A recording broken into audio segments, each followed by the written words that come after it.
Hello YouTube, it's Uncle Noid ND, and in today's video, we're gonna take a look at this Dodge Charger Daytona 500 thing.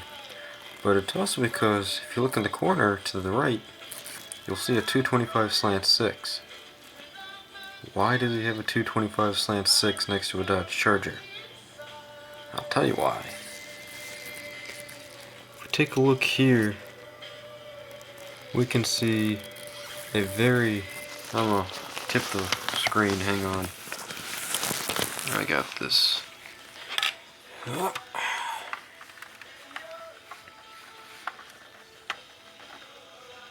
can see a horrible, come on.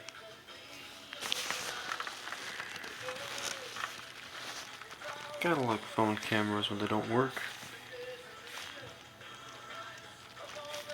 A very horrible attempt at making spark plug wires. And these are just metal wires painted. These were originally like green or copper wire, I think. And that right there is a glob of super glue. Trying to hold these all together. And you can see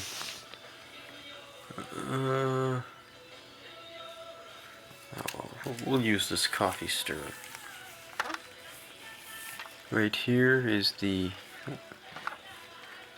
this is the ignition coil cord, which isn't even plugged in. Spark plug.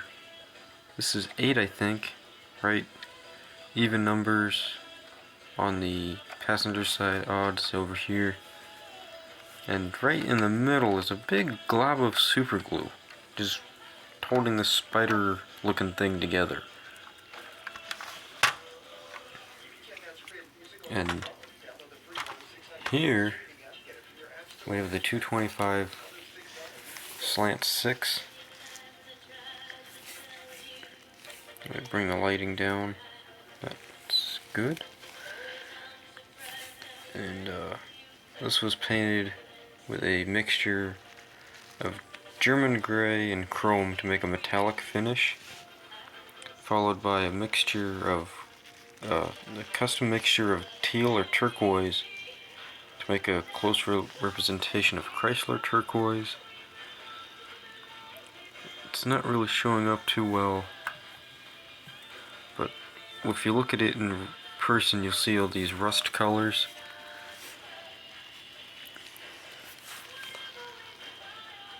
There's some like right there. That's not the focus of this video. The focus of this video is how you can make easy spark plugs yourself without having to buy custom kits. So we're going to turn the motor to the operating side. And here we go.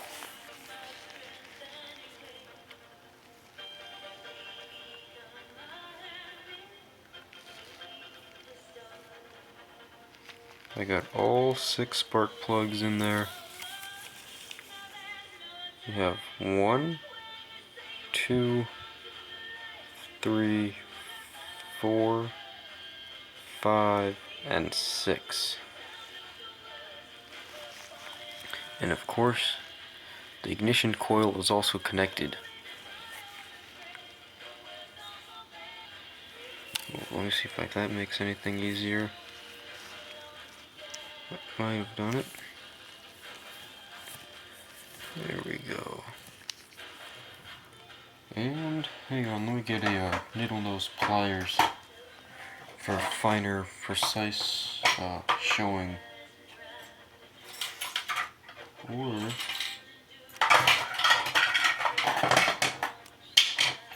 here we go. We'll use this pin vise. So the wires come from, let me set the motor aside.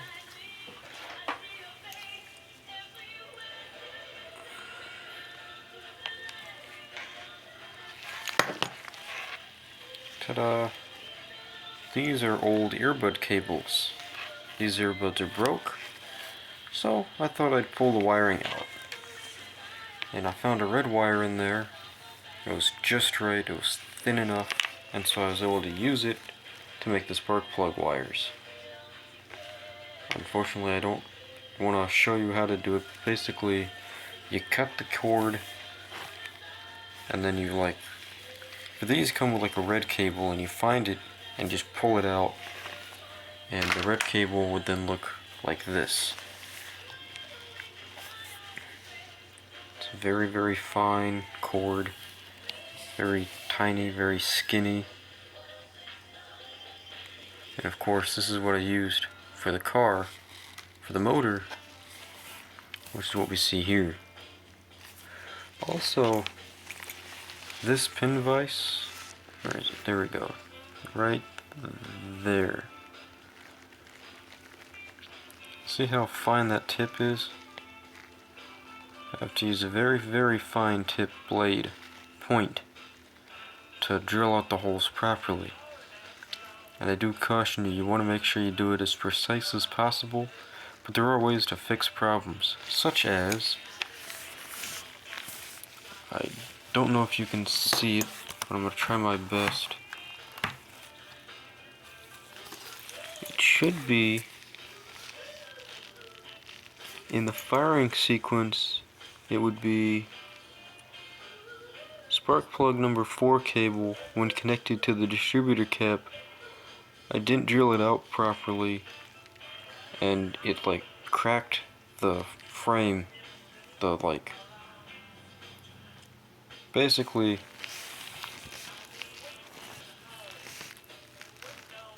you see this thing? I was able to drill that out, the very tip, able to drill the very points of these out, but spark plug 4 I missed by just enough, and it warped the shaping. But that was alright.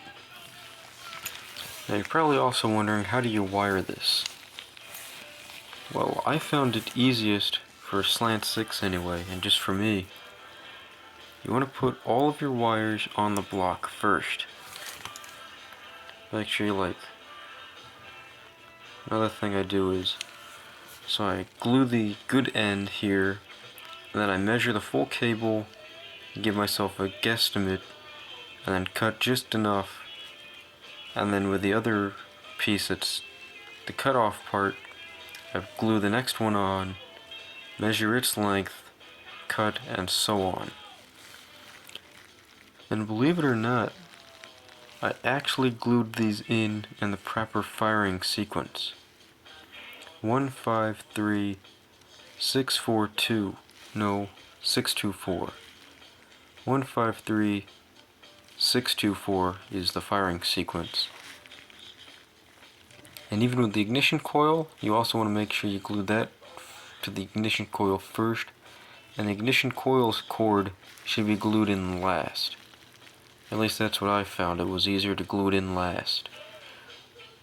Honestly though, I couldn't tell you which cord to glue on first.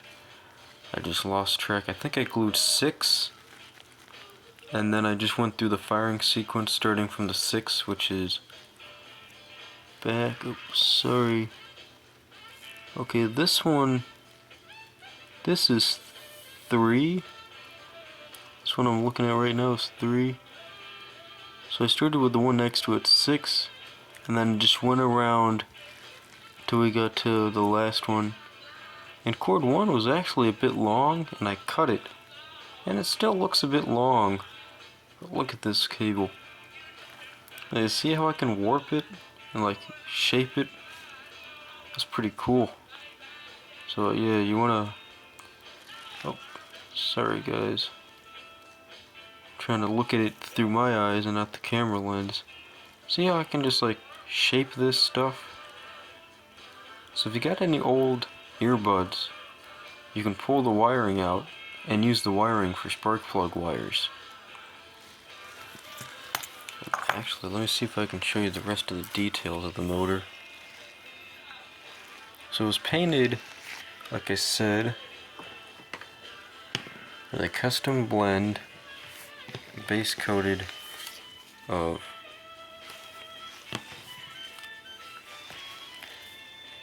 German gray and chrome. I think this is a 2-part German gray, 1 part chrome mixture. Then I used It's like a blue and a green.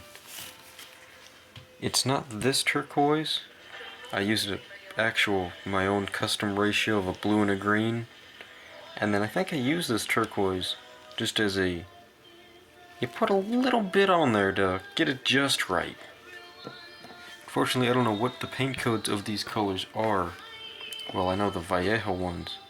But the paints I use are just unlabeled paints. Just look for a blue and a green and mix it together, and you kind of gauge it by eye. So there's that. And then, I think I've shown you these colors before, but it's my enamels, rust, brown, and light brown. I think I can get the boxes out of the way. Let's get the colors.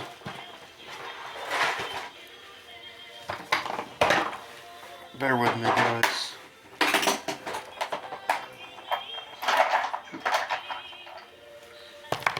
Alright, here we go. We used flat rust,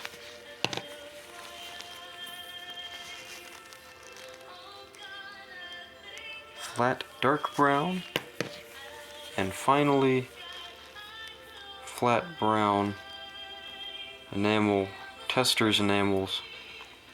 And this is my trio of rusting colors here. I like to use these colors for rust because they're very, very good at what they do. And as we can see, hopefully, yeah, right here, this is some of the brown, right there, right on that lip. I used the dark brown, I'm sorry, I'm going out of focus. Dark brown, like right here, you just stipple the dark brown on there. A little bit of rust up here, a little bit of brown. This is right here brown. And the thing I like about when you make rust colors is you just go crazy with it, you know? You can paint 6 or 7 different model engines, and they'll all be rusted in different ways if you want them rusted. And here we go, we got the chrome cap with some old black paint still on there. Put a rust wash right in the belts and pulleys. It's better to see it by eye, but there's a little bit of rusting I put on the fan blades too.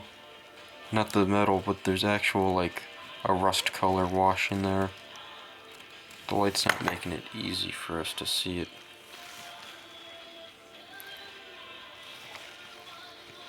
So yeah, this is my little 1/25th scale slant 6. I'm going to put it up to the palm of my hand. Here's the palm of my hand. And here's the 225 slant 6.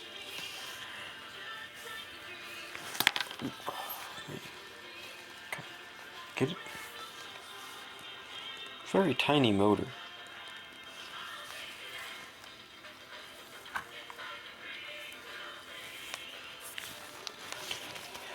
This video probably sucks in the fact that I've jumped out of frame more times than I've bothered to count, but hope you found this video entertaining and helpful. It's not focused.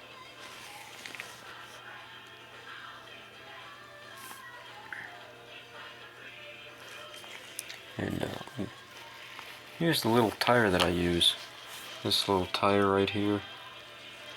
This came off a 1/25th scale Dodge Dart, and I like to just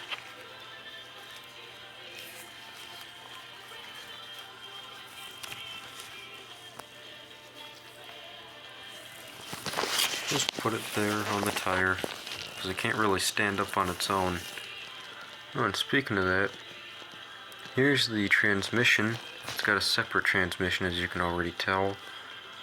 It came from a 64 Belvedere kit, manual transmissions. I think this is a 3-speed manual, but I'm not sure. Doesn't look like a Hurst 4-speed. So I'm just gonna guess it's a 3-speed. It's a 1964 Belvedere. I'm pretty sure it's a 3-speed. So I just usually display them like that. Here's the ear cleaner.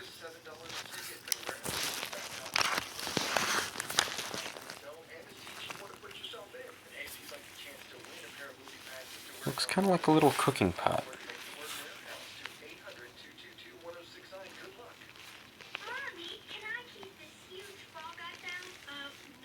See that little tiny air cleaner for your tiny 2-barrel carburetor.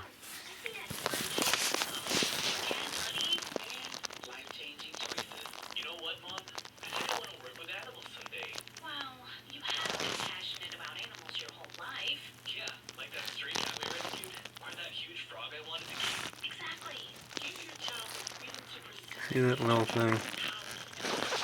Now I'm going to put the Magnum air cleaner back on the charger. Yeah, that still doesn't have its tail put back on there. Well, that's it for this little video. Remember, you can disassemble old earbuds and strip the thin wire out of them. And there's your cheap and easy spark plug wires for your 1/25th and 1/24 scale cars. Hope you enjoyed this video, guys, and I'll see you all in the next video.